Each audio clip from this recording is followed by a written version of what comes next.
Hello everyone and welcome back. This is Ahmed Radwan with the USMLE 101 channel, and we are back with cardiology and pediatrics. We are page 387, and let's just jump right into it. In the page here, you see the first thing that we're going to talk about is congenital heart disease. Um, The most common symptom of acyanotic defects is congenital heart failure, and the most common acyanotic lesions are as follows here. We see ventricular septal defect, atrial septal defect, atrioventricular canal, pulmonary stenosis, patent arteriosus, aortic stenosis, and coarctation of the aorta. Well, of course, most of us know that congenital heart disease has a certain categories that we need to look for, and that's going to be cyanotic and acyanotic. Both have very distinctive features, and the main feature is that whether there is associated cyanosis or not. For acyanotic defects, again, it says that the most common symptom is congestive heart failure. Congestive heart failure. And we mentioned the most common acyanotic lesions here. But in infants with cyanotic defects, the primary concern is hypoxia here. And the most common defects associated with cyanosis are the tetralogy of Fallot and the transposition of the great arteries.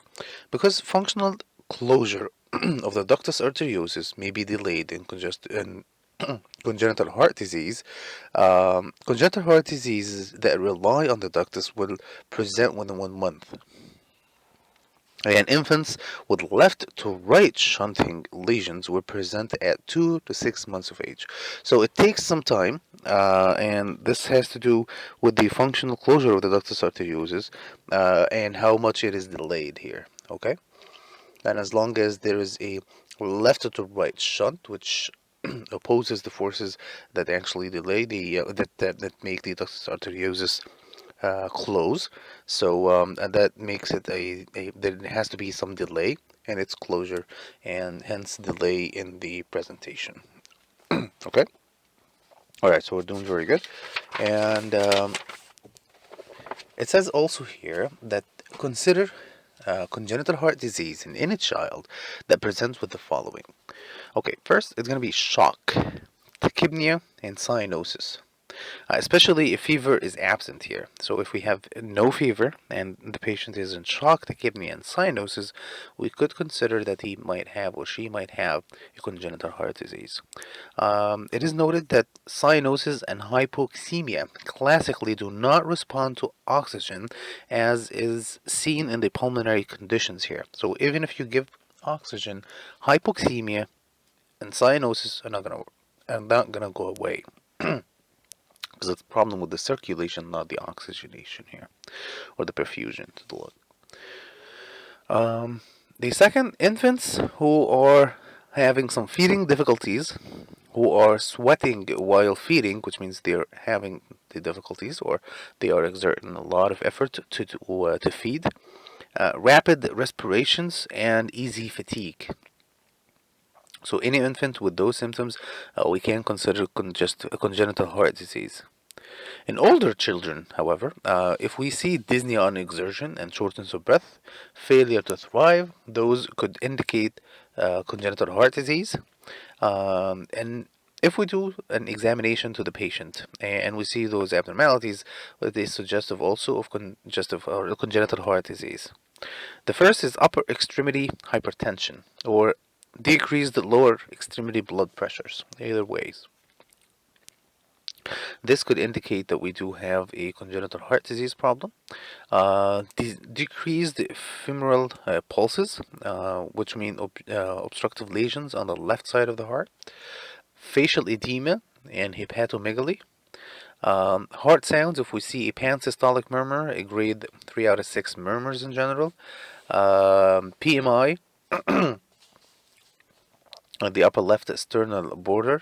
Harsh murmur, early mid-systolic click, abnormal S2.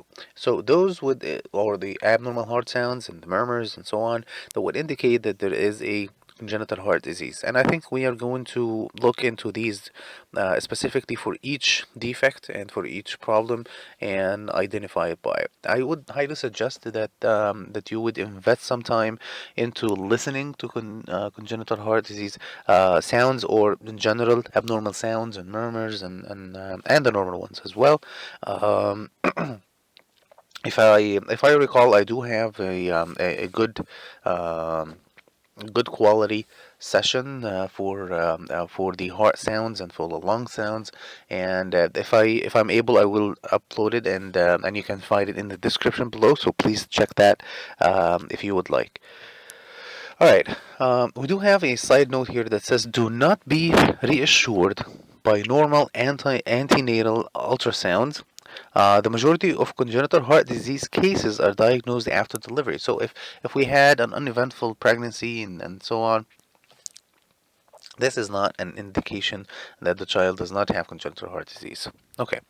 Um, Also, it says here that the presence or absence of a heart murmur is not used to suggest the congenital heart disease here. Okay, so it's just not a murmur in itself that would is not used to suggest the congenital heart disease. We have a CCS tip here. Because sepsis and congenital heart disease present very similarly, we begin antibiotic therapy at the same time as a workup for congenital heart disease. So that's a really good point here. So the first thing to do is to give antibiotics in such cases, along with the workup that we're doing for the congenital heart disease. Okay, so what is the workup here? Well, the diagnostic testing, it says here the best initial tests are chest x-ray and an AKG.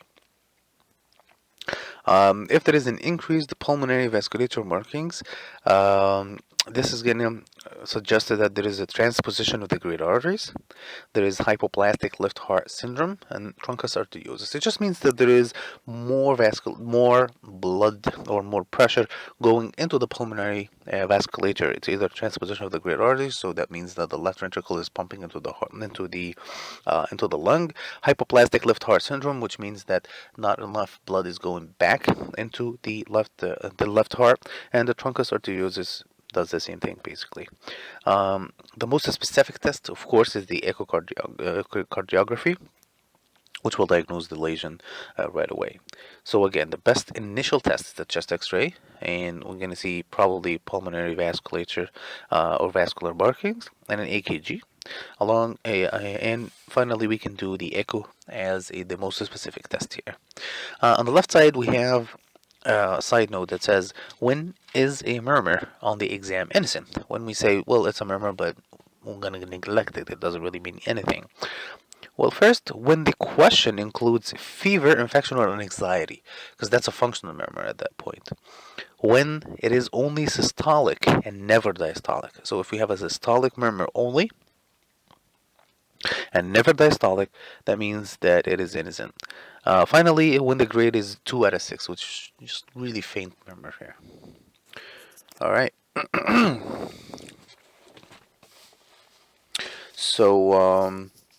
So far we're doing really well. We do have here a high yield congenital heart defects table. I believe this is a really important table, and it goes on for the second page as well. It summarizes it in a really good way. So we have on the left side the heart defect. We are in the acyanotic lesions now, and on the left side we do have the heart defects. On the right side, we have some comments on each defect. The first one is, of course, the ventricular septal defect. And the comment here, it says that we're going to see a harsh, hollow systolic murmur over the lower left sternal border, plus or minus a thrill if we do find it. We're also going to find a loud pulmonic S2. So those are the two things that we're going to see. So a harsh, hollow systolic murmur, and along the left lower sternal border. I would suggest that you would do kind of like a graphic representation of this. Also, if I have time, I would do a graphic representation and upload the picture with it. And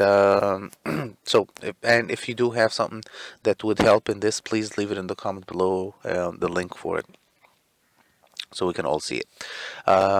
Again, so we said that there is a harsh hollow systolic murmur over the lower left sternal border, plus or minus a thrill, and a loud pulmonic S2. Almost half of cases they have spontaneous closure within the first 6 months. So you probably would just keep the case as it is, reassure, and follow up. Surgical repair, however, if there is failure to thrive, is if there is pulmonary hypertension or right to left shunt more than 2 to 1.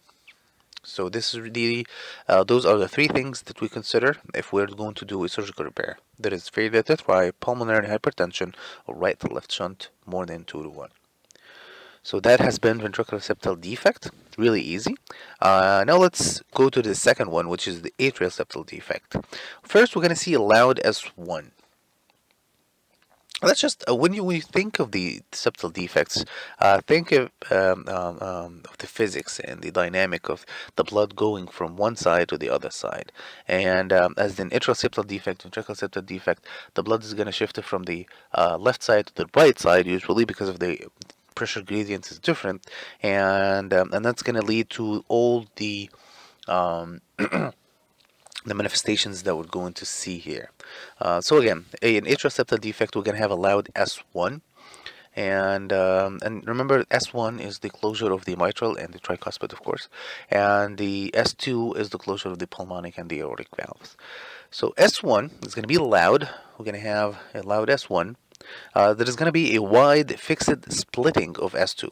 So why is it a wide and fixed splitting? There is a whole bunch of explanation for it, but I think it's better to just associate those together. But the fixed splitting, I believe it's going to be because the pressure is going to be the same, and it's going to be it's going to take some more time for both the aorta and the pulmonary valve to close at that time, because the pressure is going to equalize on both sides, and it's going to have the same splitting, of S2. I'm very sorry. I think I'm got confused here a little bit. I'm very sorry. I'm just saying that there's going to be more shifting of the blood towards the pulmonary, which is going to have the wide splitting, and it's going to be fixed because the pressure has equalized, or not equalized, but maintained at the same rate here, and and that's going to lead to the fixed splitting here. Okay, I'm very sorry if I butchered this explanation. I understand it. I just didn't really know how to explain it here. But if you do have a better explanation or just a better articulation of that explanation, please write it down in the comments. That would help a lot. Help me and the others as well. So again, atrial septal defect, we're going to have a loud S1, wide fixed splitting of S2, systolic ejection murmur along the left upper sternal border here. So systolic ejection murmur. How was the ventricular septal defect? For review, it was a harsh, hollow systolic murmur. This is a systolic ejection murmur along the left upper sternal border.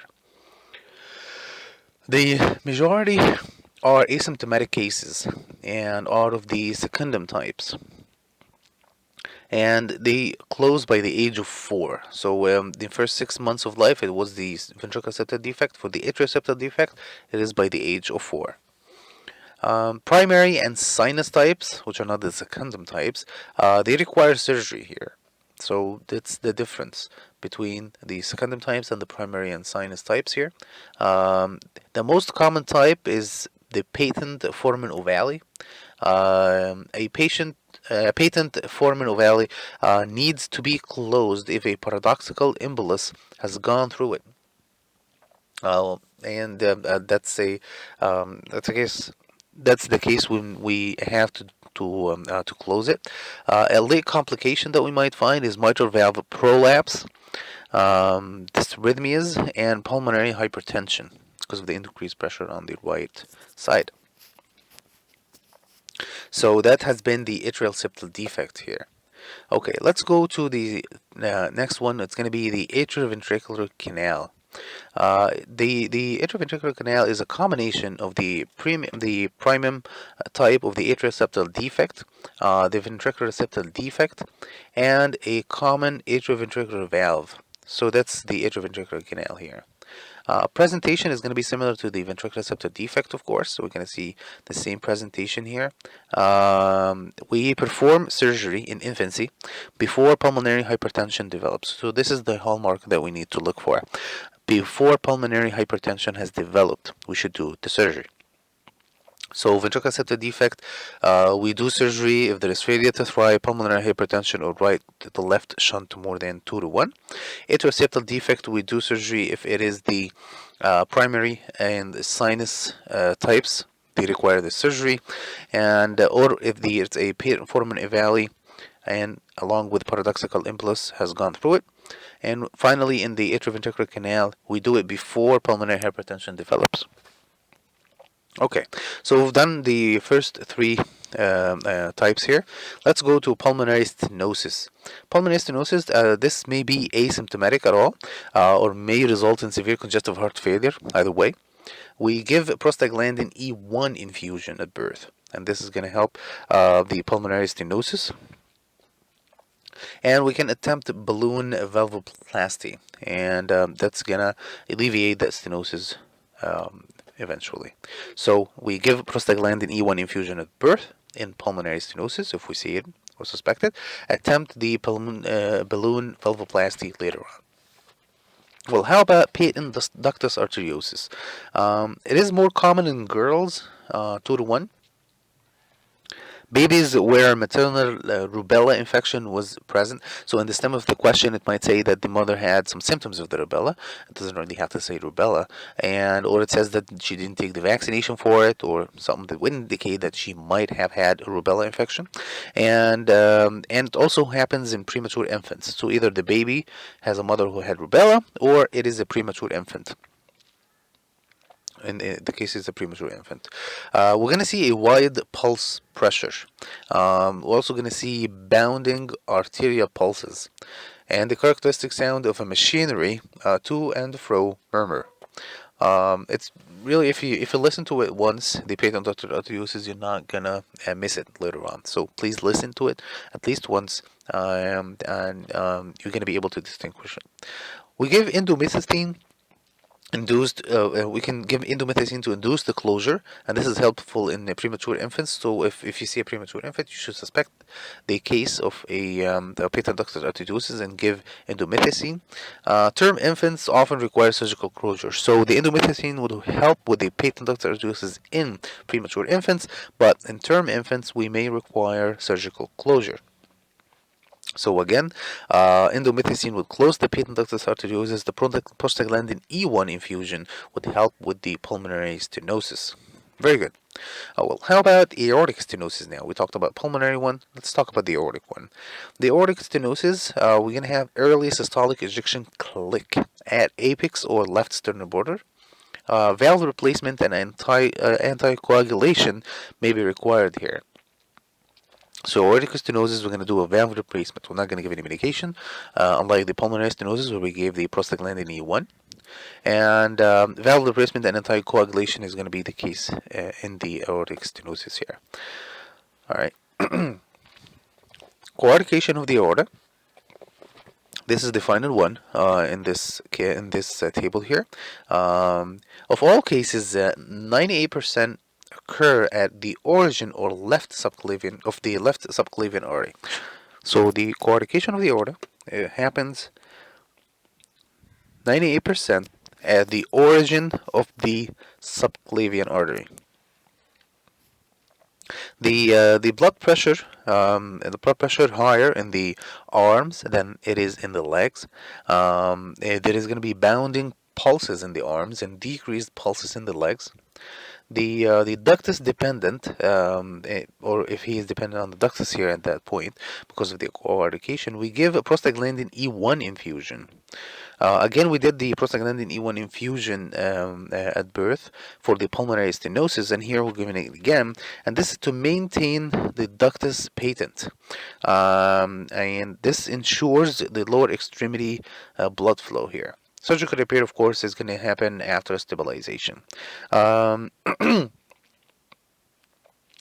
So we have here the prostaglandin E1 infusion for two different cases here, and the function here is to maintain the ductus open in coarctation of aorta and in pulmonary stenosis as well. Okay, so that's been the A cyanotic cases. Now let's look at the cyanotic lesions here. In the cyanotic lesions, we do have two cases. We have the tetralogy of Fallot and the transposition of great artery. Let's begin with the tetralogy of Fallot here. In tetralogy of Fallot, this is the most common congenital heart disease beyond infancy. So we see it a lot beyond that period of time, and defects, there are going to be including four things, of course. It's called tetralogy, and that's going to be ventricular septal defect, right ventricular hypertrophy, right outflow obstruction, and overriding aorta. Substernal right ventricular impulse, we're going to see that, along with systolic thrill, that's going to go along the left sternal border, and we're going to see intermittent hyperpnea and irritability, cyanosis with decreased intensity of murmur. This is going to be the cases. This is going to be the presentation that we're going to see. The treatment at that point is to give oxygen, beta blockers, prostaglandin E1 infusion for cyanosis present at birth, and we can do surgical repair at 4 to 12 months. So the treatment again is to give oxygen, beta blockers, prostaglandin E1 infusion for the cyanosis present at birth, and the surgical repair can be done 4 to 12 months. So that's been the tetralogy of Fallot.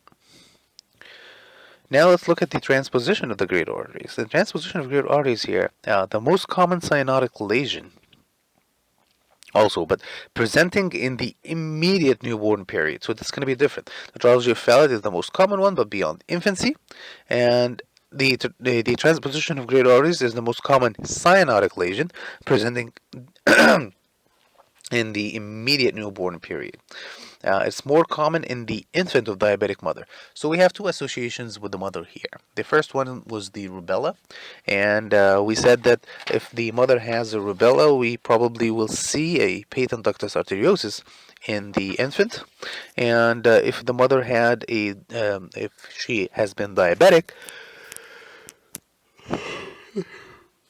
I'm sorry, we're going to see transposition of the great arteries here. Okay, so what we see is S2 usually is going to be single and loud, and murmurs usually are absent. I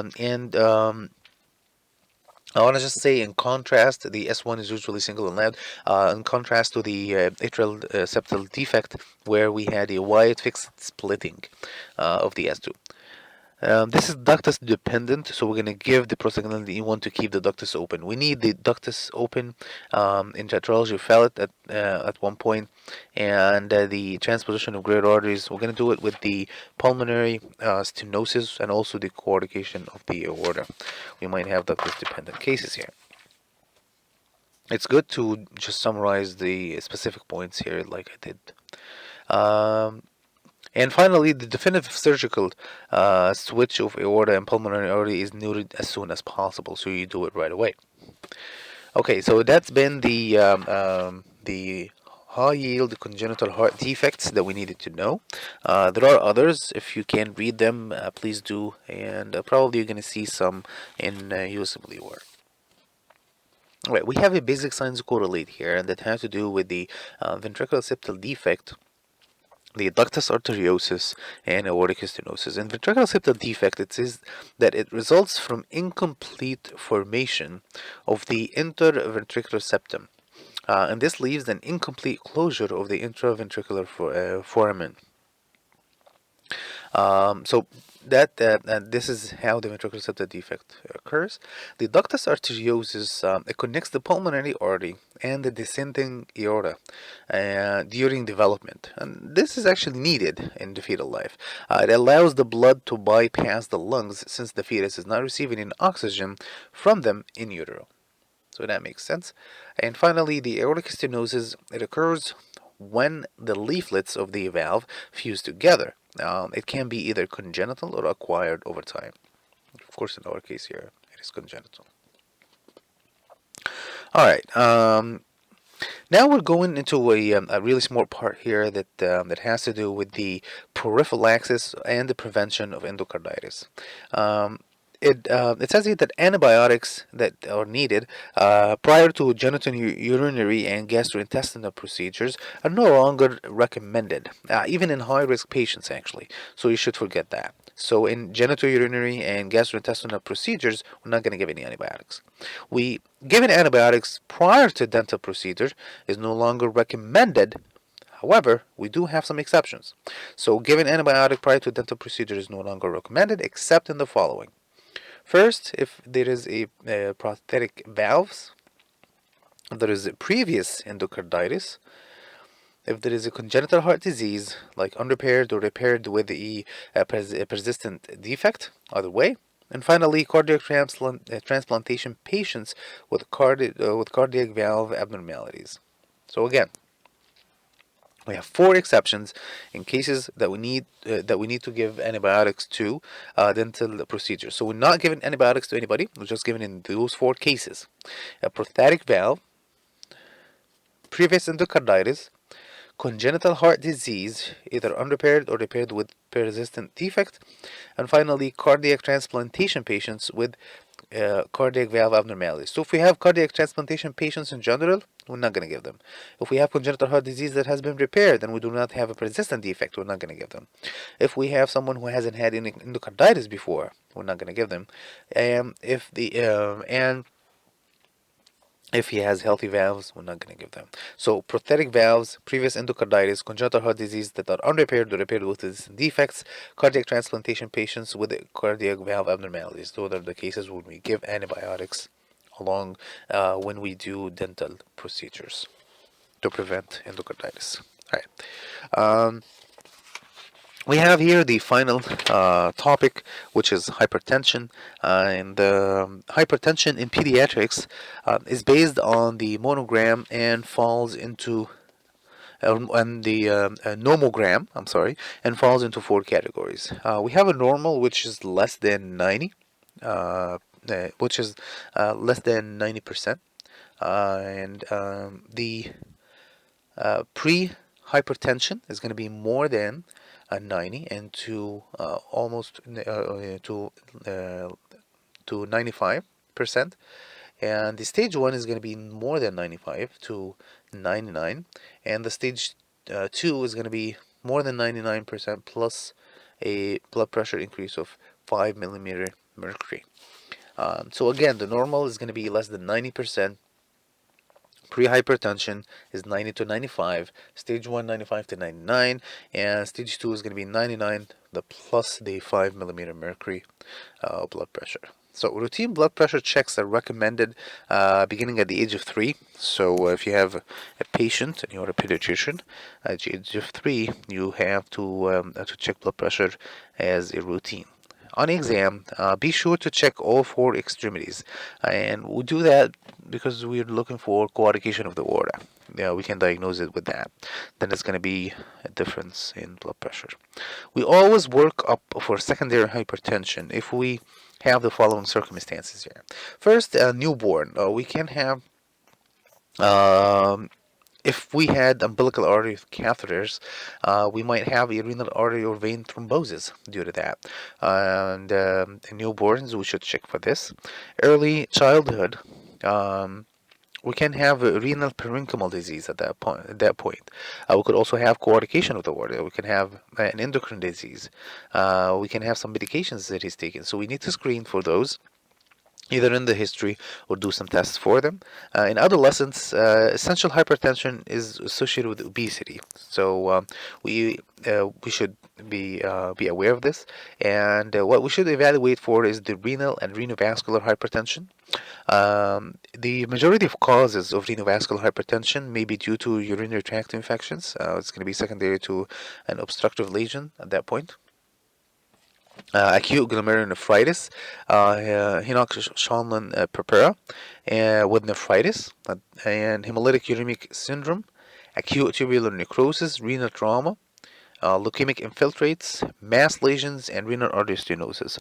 I know it's hard to just memorize all of these. I believe that we need to understand most of those. It's just secondary to obstructions most of the time, and at other points it is due to a problem or a nephritis in such cases.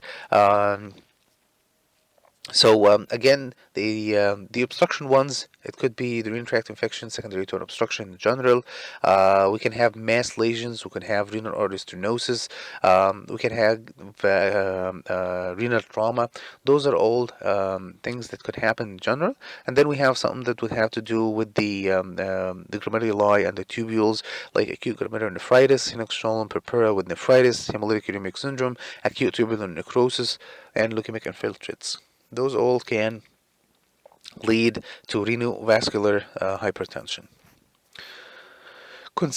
We should consider renal causes of hypertension in every pediatric patient presenting with hypertension. So this is the first thing you should think of, and at least you should not rule it. You should not ignore it and rule out the renal causes of hypertension in every pediatric patient with hypertension. Okay, so how we're going to diagnose that case? So we're going to do some screening tests, and usually those are for the secondary causes. We're going to do CBC, urine analysis, urine culture. We're going to do electrolytes, glucose, BUN, and creatinine. We're also going to do some calcium, uric acid, and a lipid panel. And this is with essential hypertension and positive family history. If we do have that a positive family history for lipid problems, we should do a lipid panel. So those are the screening tests. We can also do an echo, and this is for chronicity, to see if it has been chronic. We're going to see a left ventricular hypertrophy if it's been chronic. And we're going to do a kidney evaluation, which is going to be renal ultrasound, and we can do a voiding cystourethrogram. And this happens if there is a history of repeated urinary tract infections, especially if he or she is less than 5 years. So again, we're going to do a renal ultrasound and a voiding cystourethrogram. The renal ultrasound is going to be done in general, but the voiding cystourethrogram, we're going to do it if there is a history of repeated urinary tract infections, especially if the child is less than 5 years. So we did the screening test again, and the echo, and this is for the chronicity. The kidney, we're going to do the renal ultrasound and the voiding cystourethrogram if we have a repeated history of urinary tract infections. Next, we're going to do a 24-hour urine collection of protein excretion and creatinine clearance. And finally, we can do the plasma renin activity. This is the best screen for renovascular and renal disorders. So if we've asked what is the best screening for the renovascular and renal disorders, we're going to do the plasma renin activity test.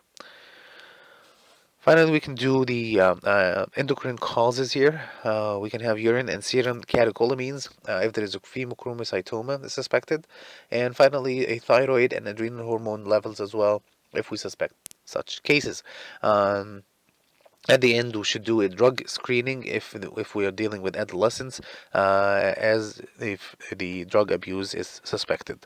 So I'm going to review again real quick the diagnostic testing that we should be doing, and the screening test, we're going to do a CBC, urine analysis, urine culture, electrolytes, glucose, BUN, creatinine, calcium, uric acid, and lipid panel. And we do the lipid panel with essential hypertension and positive family history. We should do an echocardiogram for curiosity. And kidney evaluation, we're going to do a renal ultrasound. We're going to do a voiding cystourethrogram if we have a history of repeated urinary tract infections. We're going to do a 24-hour urine collection of protein excretion and creatinine clearance. We're going to do a plasma renin activity, and this is the best screen for renal vascular and renal disorders.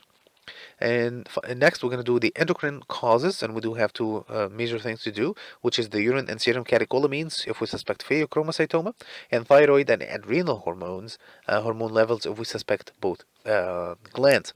The drug screening should be done in adolescents, finally, and if this only if we suspect drug abuse is the case. So what we found, and we diagnosed the hypertension here. How we're going to treat? Well, if the patient is obese, we should order lifestyle changes here.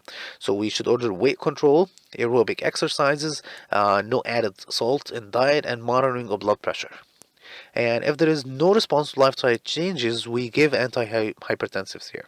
The best initial antihypertensive is going to and we add calcium channel blocker or ACE inhibitor and ACE inhibitors as added, and this is good in high renal disease or high renin essential hypertension. So this is going to be based on the plasma renin activity here. So the best initial is going to be a diuretic or a beta blocker, and the second thing to add is going to be calcium channel blocker or an ACE inhibitor. All right. Thank you for sticking this long.